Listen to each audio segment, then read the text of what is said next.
drapeau du Mali, parce qu'il y a beaucoup de gens qui me demandent mais pourquoi y a-t-il de telles tensions entre l'Algérie et le Mali?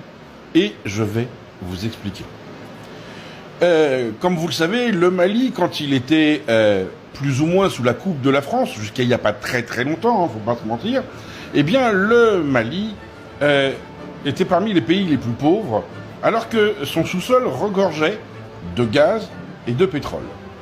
Et on s'aperçoit que dans la zone de Kidal, qui était contrôlée par la France depuis très longtemps, où il y avait également les terroristes, et que les terroristes avaient comme but d'empêcher les Maliens d'approcher, alors terroristes, ils n'ont de terroristes que le nom, on vient de s'apercevoir de quelque chose, et c'est les Maliens qui s'en sont aperçus après le départ des Français.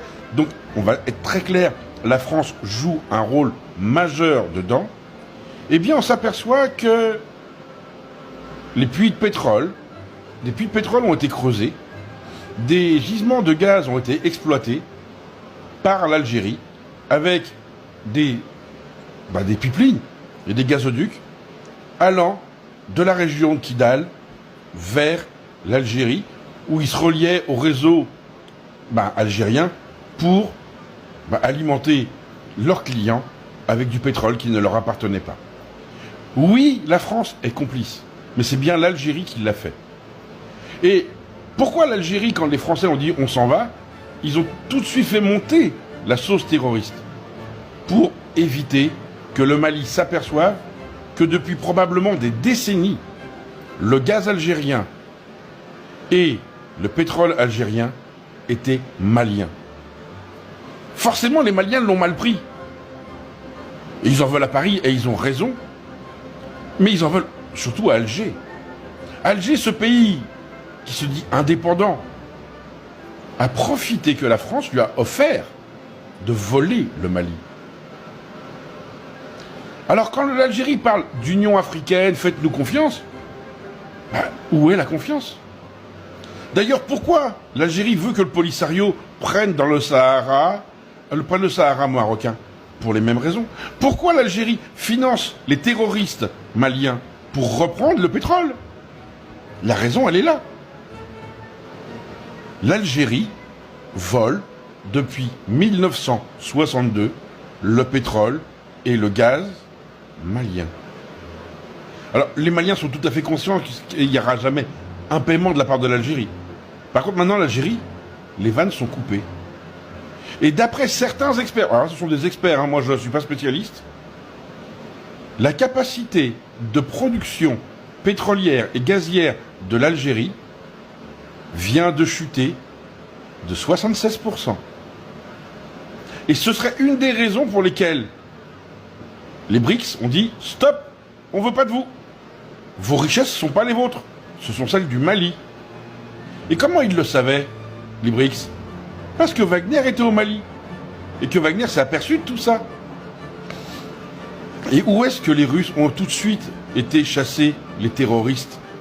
Et ils se sont aperçus qu'ils avaient des uniformes algériens autour de Kidal, là où il y a des puits de pétrole et des systèmes d'extraction gazier.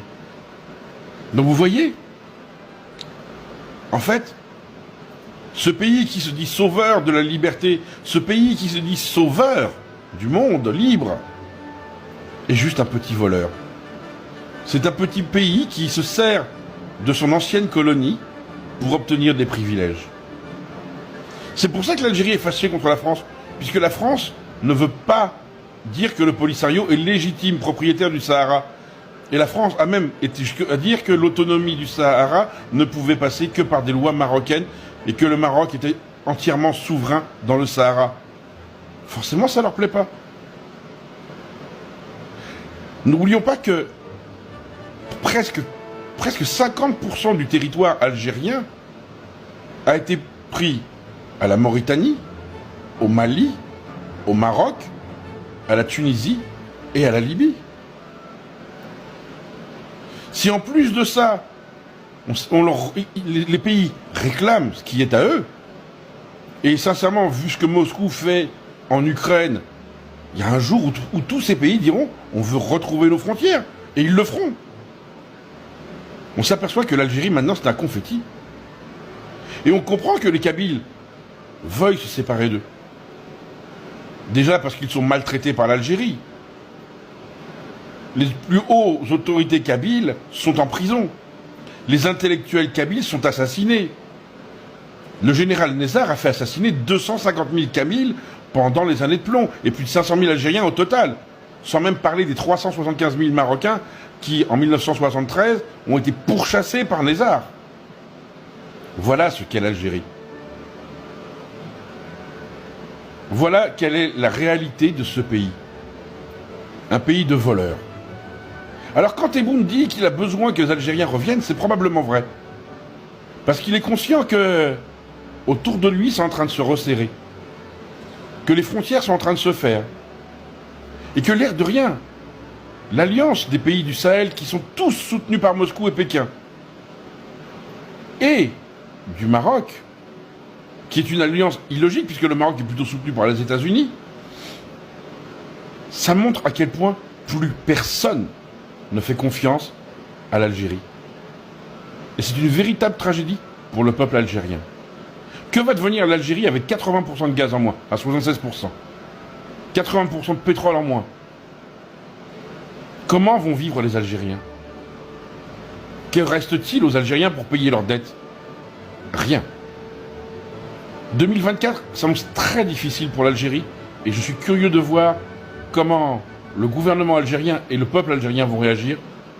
Et si ce peuple ne réagit pas, c'est que vraiment il y a un grand problème au niveau de la population algérienne. Et je suis persuadé que déjà la Kabylie va avoir de plus en plus de force, sachant que maintenant ils sont plutôt l'écoute de Moscou.